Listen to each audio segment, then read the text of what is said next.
Assalamualaikum warahmatullahi wabarakatuh. Berjumpa kembali dengan saya Ibu Lili Pujiastuti.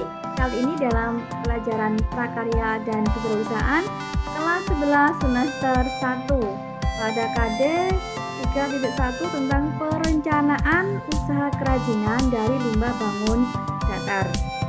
Sebelum kita mulai belajar, sebaiknya kita berdoa terlebih dahulu sesuai dengan agama dan kepercayaan masing-masing agar diberi kemudahan, kelancaran, serta kesuksesan. Berdoa dimulai.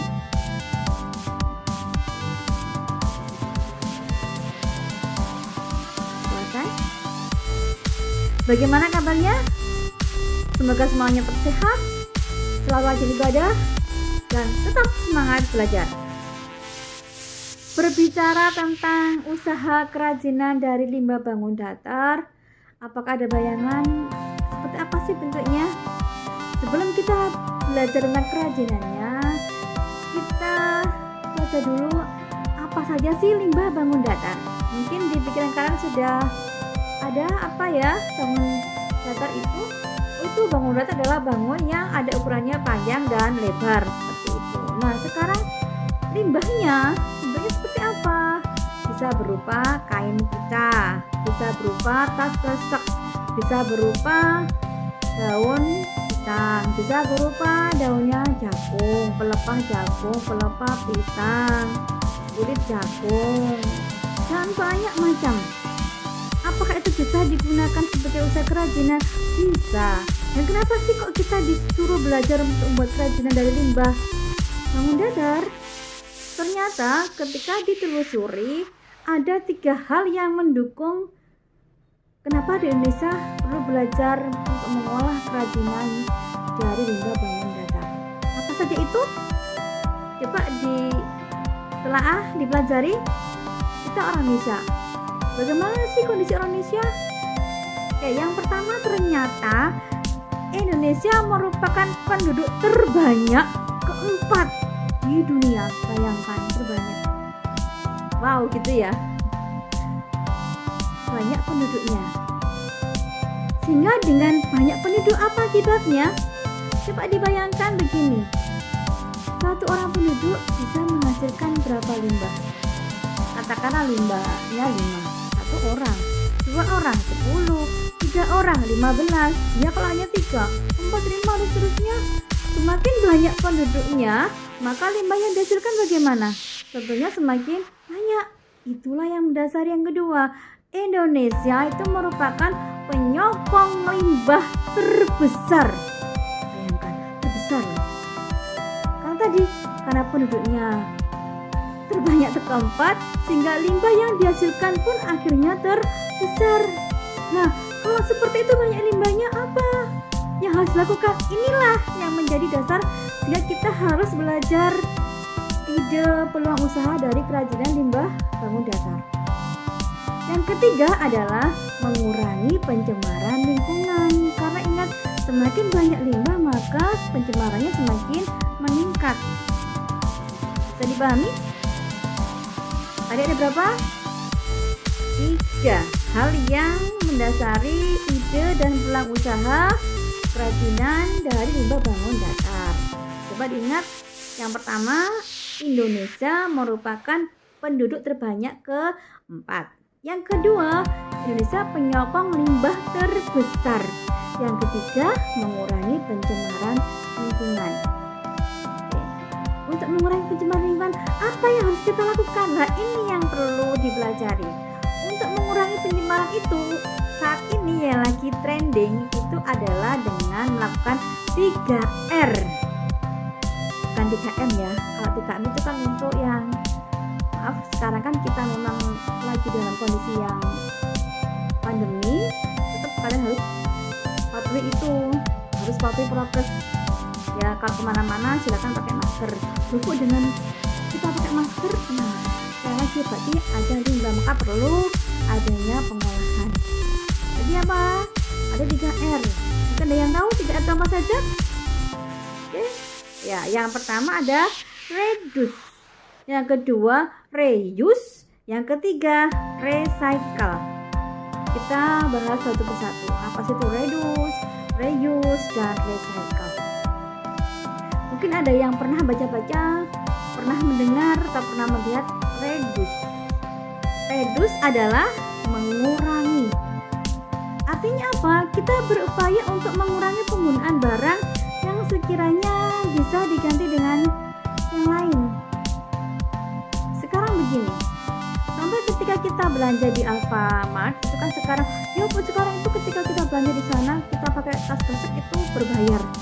Itu sebenarnya bukannya kok, biar Alfanya itu banyak keuntungannya, bukan hanya seperti itu. Mereka kebijakannya seperti itu sebenarnya juga untuk mengurangi limbahnya. Sehingga tujuan ketika orang belanja tidak menggunakan tas kresek, tapi menggunakan tas kantong kain yang artinya bisa dipakai berulang-ulang. Sehingga kita ketika belanja itu dipakai lagi, sehingga mengurangi limbah.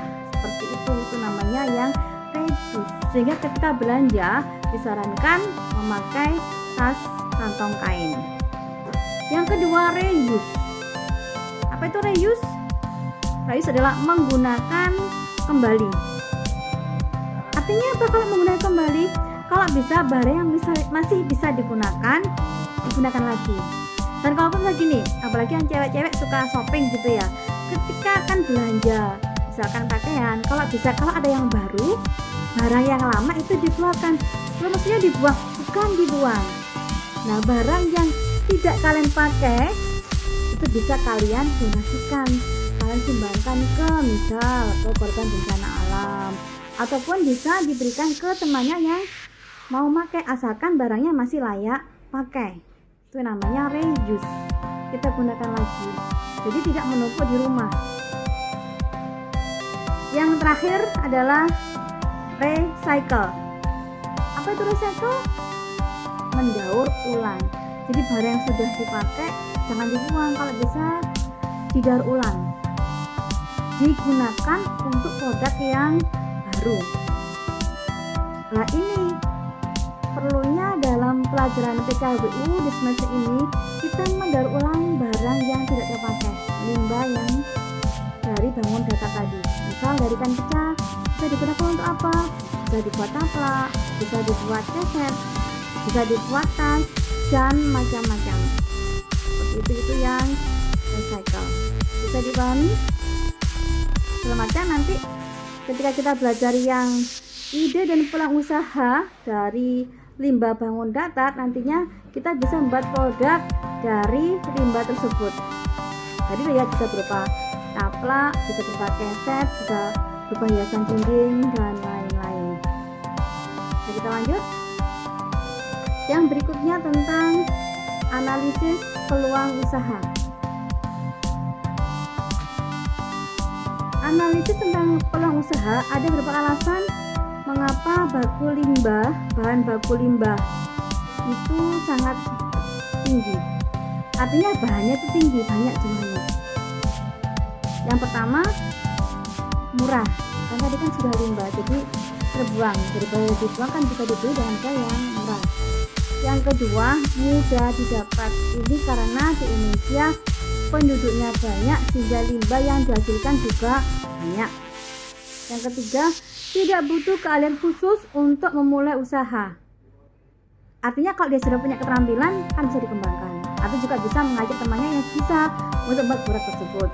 Yang terakhir, membutuhkan keterampilan dan keuletan. Misalnya tadi bilang ketika akan menghasilkan barang itu kan butuh keterampilan, sehingga nanti produknya bisa betul-betul bermanfaat, tidak hanya sekedar didaur ulang, tapi hasil daur ulang tersebut betul-betul bisa digunakan dan kalau bisa dijadikan produk usaha sehingga bisa mendapatkan keuntungan secara ekonomis. Nah, apa saja sih sumber daya yang dibutuhkan untuk mengelola usaha kerajinan dari limbah bangun datar? Ada, kalau saya bilang 6M plus 1I. Ada yang tahu? Ada yang sudah pernah bacanya? Di kelas 10 dulu mungkin pernah? Oke, yang pertama ada man, yang kedua material, yang ketiga money, yang keempat mesin, yang kelima method, Dan yang keenam market. Terakhir yang tadi saya bilang I adalah information. Kita bahas satu persatu. Man, apa itu man? Man adalah manusia. Artinya sumber daya manusia yang dibutuhkan untuk mengelola usaha itu. Unsur-unsur manajemen yang penting dalam mencapai tujuan. Yang mengolah manajemen adalah tenaga kerja manusianya. Masih ingat unsur manajemen? Kalau saya bilang ada kata coach, planning, organizing, exploiting, dan controlling. Sebuah usaha itu perlu direncanakan, perlu diorganisasikan, harus dilaksanakan, dan perlu adanya evaluasi, dikontrol. Apa yang kurang, apa yang perlu ditingkatkan, itu dikelola oleh tenaga kerja yang memiliki kemampuan manajemen. Yang kedua, money, uang. Tentunya dalam mendirikan sebuah usaha, baik itu kerajinan dari limbah bangun datar pun perlu adanya uang sebagai modal usaha. Kalau tidak ada uang, usaha tidak bisa berjalan. Makanya ada begini, dengan uang kita bisa melakukan segalanya, tapi ingat, uang bukanlah segala-galanya, ya. Jadi memang penting uang itu, tapi jangan terus kita katakanlah menjadikan Tuhan uang itu, ya. Jadi tetap memang kita bisa bergerak, kita bisa melakukan usaha karena ada uang. Yang berikutnya, mesin. Loh, bukan hanya limbah, apakah perlu mesin? Iya. Untuk memenuhi kebutuhan produksinya perlu mesin. Contoh ketika kalian katakanlah membuat taplak, nah itu kan ada alat yang dibutuhkan. Mesinnya apa? Misalnya mesin jahitnya, itu kan butuh mesin. Walaupun hanya sekedar mesin jahit, tetap itu namanya mesin. Jadi untuk mengolah barang limbahnya tadi tetap dibutuhkan mesin. Yang berikutnya adalah metode. Apa itu? Caranya, teknik yang digunakan. Teknik digunakan untuk mengolah limbah dari bangun datar tadi itu perlu. Kan tidak mungkin sekedar disuap celing jadi apa gitu kan, enggak. Tapi ada tekniknya, bagaimana yang limbah awalnya katakanlah kain perca itu kan hanya nggak berguna gitu, mungkin dibuang atau hanya dijadikan lap. Namun dengan keterampilan, dengan keahlian, dia punya teknik tersendiri sehingga barang yang tadi kelihatannya tidak berguna bisa menjadi lebih berguna, bisa menjadi bernilai ekonomis yang lebih tinggi. Namun dari 5 ini, kalau tidak ada satu ini, maka usaha kita pun akan sia-sia. Apa itu? Market. Ini sangat penting. Agar nantinya produk yang kita hasilkan bisa menarik konsumen. Nah, ini pentingnya peran marketing, pemasaran. Bagaimana produk kita bisa dipasarkan di pasar, bisa diminati oleh konsumen, sehingga produk kita tidak hanya sekedar memperoleh nilai estetiknya, namun juga ada nilai ekonomisnya, sehingga memberikan keuntungan bagi usahawan atau bagi wirausaha. Seperti itu, bisa dipahami? Ya, yang terakhir tadi adalah I. I itu adalah apa? Information.